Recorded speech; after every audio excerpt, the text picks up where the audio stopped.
Good morning students. आज का हमारा टॉपिक है यूनियो और एनोडोंटा का रिप्रोडक्टिव सिस्टम अर्थात यूनियो का जनन तंत्र। आज हम इस वीडियो लेक्चर में पढ़ेंगे।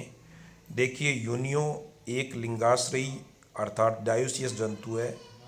इसमें नर और मादा जो है अलग अलग होते हैं, परंतु इनमें बाह्य द्विरूपता यानी एक्सटर्नल डाइमॉर्फिज्म जो है देखने को नहीं मिलती है, नहीं होती है। फर्स्ट बात करें हम जनन ग्रंथियां गोनेड्स के बारे में। देखिए, नर में एक जोड़ी वृषण यानी टेस्टीज और मादा में एक जोड़ी अंडाशय यानी ओवरीज जनन ग्रंथियां होती हैं, गोनेड्स होती हैं। ये शाखादार नलिकाओं के रूप में होती हैं जो पाद के ठीक ऊपर अंतरांग पुंज में आंत्र कुंडलियों के बीच स्थित रहती है। जनन काल में ये ग्रंथियां वृद्धि करके स्पष्ट और चमकीले रंग की हो जाती हैं। वृषणों का रंग, टेस्टिस का जो रंग है श्वेताभ होता है और अंडाशयों का रंग लालाभ हो जाता है। इनकी नलिकाओं को आश्रित करने वाली देहगुह्य उपकला से नर में शुक्राणुओं और मादा में अंडाणुओं का निर्माण होता है। ये बड़ा महत्वपूर्ण है कि इनकी नलिकाओं को आश्रित करने वाले जो देहगुह्य उपकला है उन्हीं से नर में शुक्राणुओं का और मादा में अंडाणुओं का निर्माण होता है। प्रत्येक जनन ग्रंथि से एक छोटी वाहिनी निकलती है जिसे नर में हम शुक्रवाहक जिसको वास डेफरेंस तथा मादा में इसको अंडवाहिनी या ओविडक्ट कहते हैं।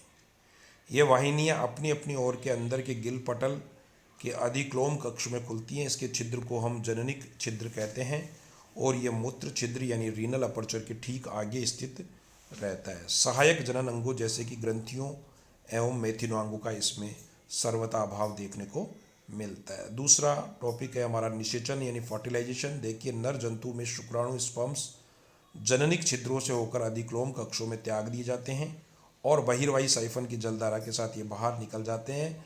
इनमें से केवल कुछ ही शुक्राणु संयोगवश मादा के अंतर्वाही साइफन से होकर फिर अंदर प्रवेश कर पाते हैं और मादा के अंडे यानी कि एक्स जननिक छिद्र द्वारा अधिक्लोम कक्ष में आ जाते हैं और बाहर नहीं निकलते हैं, बल्कि बाहरी गिल पटलों की जल नलिकाओं में ये ले जाए जाते हैं और यहाँ ये अंडे श्लेष्मल द्वारा एकत्र हो जाते हैं और ऑस्टिया द्वारा प्रवेश करने वाले जल में होने वाले शुक्राणु द्वारा ये निषेचित या फर्टिलाइज हो जाते हैं।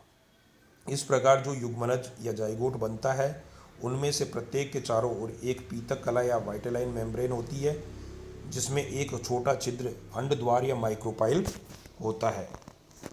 परिवर्धन या डेवलपमेंट की बात करें, निषेचित अंडों या युग्मनजों जाइगोट का परिवर्धन बाहरी गिल पटलों की जल में भ्रूणों का संग्रह हो जाने के कारण वे पर्याप्त रूप से बढ़ जाती हैं और इस प्रकार बाहरी गिल पटल की जल नलियाँ जनन कोष्ठों यानी ब्रूड पाउचेज या शिशुदानियों मार्सपिल्स की भांति कार्य करती है। इस अवस्था में मादा सीपियाँ अपने बाहरी गिल पटलों के फूले होने के कारण आसानी से पहचानी जा सकती है। एनोडोंटा में अंडों का निषेचन सामान्यतः अगस्त माह में होता है और उनसे परिवर्तित भ्रूण मात्र सीपी के गिलों में संपूर्ण शीतकाल तक बने रहते हैं। जबकि यूनियो के परिवर्तन के बारे में अभी तक ठीक जानकारी प्राप्त नहीं हो पाई है, तथापि एनाडोंटा के परिवर्तन का निम्नलिखित वर्णन इस पर भी समान रूप से लागू हो सकता है। प्रारंभिक परिवर्तन अर्ली डेवलपमेंट की बात करें, युग्मनज या जाइगोट में पूर्ण परंतु असमान विदलन यानी क्लीवेज होता है जिसके फलस्वरूप कोशिकाओं का एक खोखला गेंदनुमा ब्लास्टूला बन जाता है जिसमें दो प्रकार की कोशिकाएं होती हैं।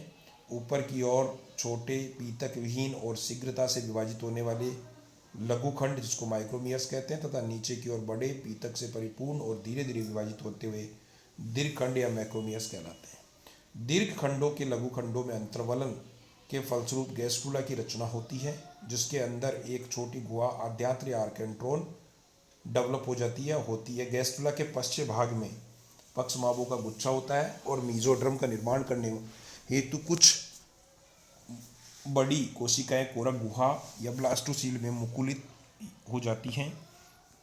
इसी प्रकार भ्रूण के पिछले ऊपरी भाग में गहरा अंतर्वलन लाक्षणिक मोलस्क अंग जिसको कवच ग्रंथि या सेल ग्लैंड की रचना करता है, जिससे पहले एक युग्मित अनपेयर्ड भ्रूण कवच एम्ब्रियोनिक सेल का स्त्रवण होता है जो बाद में एक द्विकपाटी कवच यानी बाइवाल्व्ड सेल में बदल जाता है। कवच की कपाटियाँ त्रिभुजाकार होती हैं और प्रत्येक के अधर कोण पर एक दांतेदार हुक होता है और मीजोडर्म की कोशिकाओं के द्वारा अभिवर्तनी पेशी यानी एडेक्टर मसल्स का निर्माण होता है। गैस्ट्रुला का मुख बंद हो जाता है और एक्टोड्रम के अंतर्वलन द्वारा धीरे धीरे एक निश्चित मुख की रचना हो जाती है। भ्रूण का शरीर नीचे से ऊपर की ओर चिरकर धीरे धीरे एक लार्वा में बदल जाता है जिसे ग्लोकीडियम कहते हैं। यह जो है एलवण जलीय सीपियों की एक महत्वपूर्ण विशेषता है। ग्लोकीडियम लार्वा की बात करें, ग्लोकीडियम शब्द का अर्थ होता है बाण की नोक,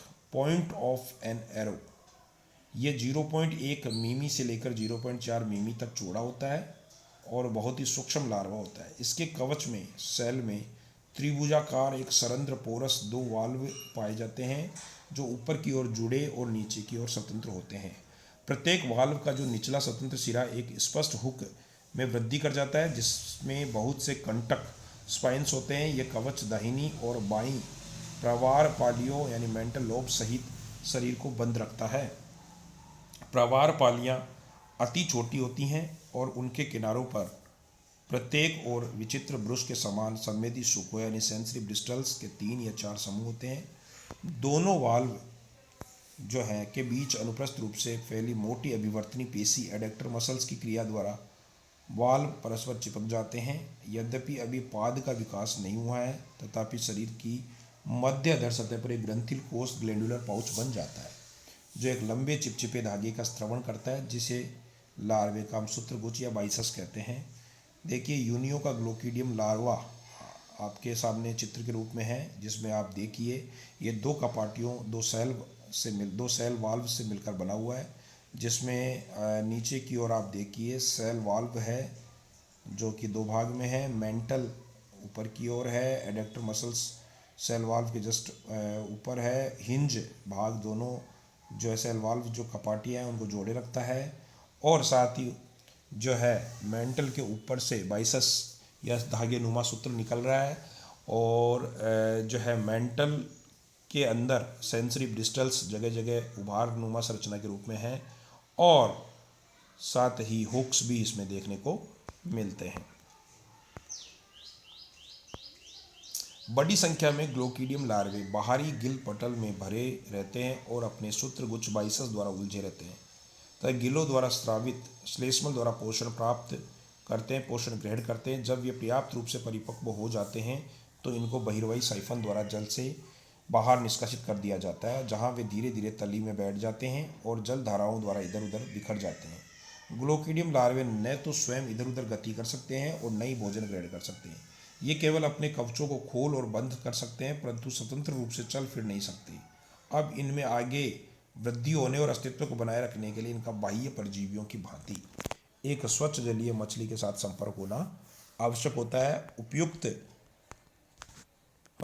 उपयुक्त परपोषी के अभाव के कारण इनमें से बहुत से तो मर जाते हैं और फिर भी इनमें से कुछ मछली की उपयुक्त जाति के संपर्क में आ ही जाते हैं और अपनी हुकदार कपाटियों को बंद करके लार्वा सूत्रगुच्छ को परपोषी के उत्कों में घुसाकर उसकी त्वचा, मीन, पखों या गिलों से उलझ जाता है। ऐसा ज्ञात होता है कि कपाटियों का जो बंद होना मछली के उत्तक से निकले लवणों द्वारा रासायनिक उत्तेजना के कारण होता है। इस स्थिति में शीघ्र ही परपोषी की त्वचा या श्लेष्मल झिल्ली की विकृत अधिवृद्धि यानी पैथोलॉजिकल ओवरग्रोथ द्वारा पुटीभूत हो जाते हैं। मछली की त्वचा ग्लोकीडियम लार्वों के चारों ओर वृद्धि करके काले मुहासे या ब्लैक हेड्स बना लेती हैं और इस अवस्था में ये लगभग 10 सप्ताह के लिए वास्तविक बाह्य परजीवी जीवन यानी एक्टोपैरासाइटिक लाइफ व्यतीत करते हैं जिसमें अवशोषण द्वारा परपोषी से अपना पोषण प्राप्त करते हैं। इसी बीच इनमें एक विचित्र कायांतरण यानी मेटामॉर्फोसिस होता है और ये शिशु वयस्कों में परिवर्तित हो जाते हैं। ग्लोकीडियम लार्वा का कायांतरण हम देखेंगे। इससे पहले हम देखिए ग्लोकीडियम लार्वे की कायांतरण की अवस्थाओं को समझ लेते हैं। देखिए आपके सामने ग्लोकीडियम लार्वा की कायांतरित अवस्थाएं देख रहे हैं। सिलेटेड पाउच देखिए, विसरल गैंग्लियन, एंट्रोन है, लेटरल पिट है, सेंसरी सीटी है, hook on the edge of shell valve, provisions, byssus thread, stomodeal invagination, single adductor muscles. और अब देखिए आप rudiments of gills, shell valve है, माउथ फूट, ग्लोकीडियम लार्वों का कायांतरण, मेटामॉर्फोसिस ऑफ ग्लोकीडियम। परजीवी लार्वे परपोसी के शरीर से निकले द्रव्यों से पोषक तत्वों को अवशोषण करके भोजन प्राप्त करते हुए वृद्धि करते हैं और संलग्न के समय परपोसी की क्षतिग्रस्त उत्तक और अपरासित लार्वा अंगों द्वारा भी इनका पोषण होता है। कायांतरण के अंतर्गत इनकी लार्वा संरचनाएं जैसे संवेदी सूक और सूत्रगुच्छ बाइसेस अदृश्य हो जाते हैं। अभिवर्तनी पेशी एक के स्थान पर दो हो जाती है। प्रवार पालियां प्रतिस्थापित हो जाती हैं। सूत्रगुच्छ की स्थिति के पीछे बने अंतर्वलन द्वारा एक मुखपथ यानी स्ट्रोमोडियम बन जाता है जो आद्यांत्र या एंट्रोन में खुलता है। आद्यांत्र के पश्चिमी सिरे के निकट एक बाह्य जनन स्तर फटकर गुदा बनाता है। इस प्रकार प्रोक्टोडियम का निर्माण नहीं होता है। मुख के पीछे मध्य अधर में पाद बनने लगता है और उसके दोनों ओर गिलों की रचना हो जाती है और अंतरांगों के अवशेष दिखाई देने लगते हैं। देखिए यूनियों का जीवन चक्र की हम बात करें तो देखिए मेल यूनियो और फीमेल यूनियो। मेल यूनियो अपने पास से जो है रिलीज़ करता है स्पर्म्स को, बाहर जाने वाली धारा के साथ इनको बाहर डाल देता है जल में। वहाँ से ये फीमेल यूनियो द्वारा अंतर्वाही जो इनसाइफन करंट जलधारा के साथ ये इसके शरीर में प्रवेश कर जाते हैं और फिर इसका फर्टिलाइजेशन होता है। स्पर्म और ओवम का जो है आपस में मिलन होता है। Fertilisation within water tubes के अंदर ये फर्टिलाइजेशन संपन्न होता है। उसके बाद में ब्रूड सैक का निर्माण होता है जो आउटर गिल लेमिला में होता है कंटेनिंग डेवलपिंग एग्स, और उसके अंदर जो है डेवलपिंग एग होते हैं। उसके बाद डिस्चार्ज ऑफ ग्लोकीडिया, ये इसके बाद में डेवलप करके जो ग्लोकीडियम लार्वा जो होता है उसको डिस्चार्ज करता है। एक अगर मैग्नीफाइड करें तो ग्लोकीडियम लार्वा का डायग्राम जो हमने समझा था अभी वैसा है।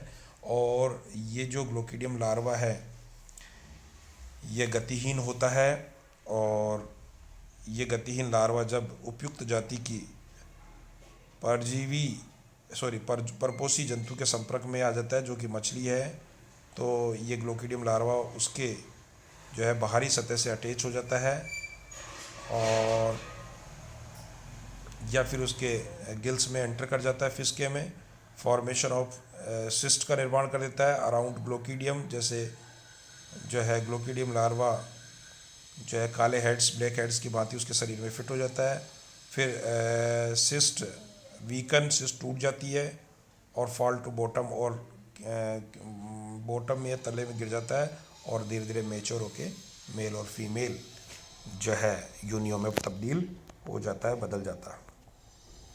कायांतरण के पश्चात पुटी भित्ति दुर्बल होकर टूट जाती है और अपरिपक्व सीपियाँ जो है स्वतंत्र होकर तली में गिर जाती है। तली में ये सामान्य वयस्क की भांति आसन करती है, फीडिंग करती है और धीरे धीरे वयस्क का परिमाण और आकार ग्रहण कर लेती है। अब देखिए ग्लोकीडियम का महत्व, सिग्निफिकेंस ऑफ ग्लोकीडियम लार्वा। वह जीवन वृत्त जिसमें एक मछली परपोसी पर परजीवी ग्लोकीडियम लार्वा होता है। बहुत से लाभ होते हैं, सुरक्षा प्रोटेक्शन प्रदान करने, साथ ही पोषण नरिशमेंट के साधन के अलावा इसे जाति का दूर दूर तक तथा अपेक्षाकृत शीघ्र प्रकीर्णन या डिस्पर्सल सुनिश्चित होता है। मछली इन नन्हे परजीवियों के गिरने से पहले उन्हें बड़ी दूर तक ले जा सकती है और सीपियों के मंद स्वभाव और धीमी चलनकारी क्षमता को देखते हुए उनके उपयुक्त वितरण का संभव होता है। यह बहुत ही अच्छा और केवल एकमात्र उपाय होता है। Thank you.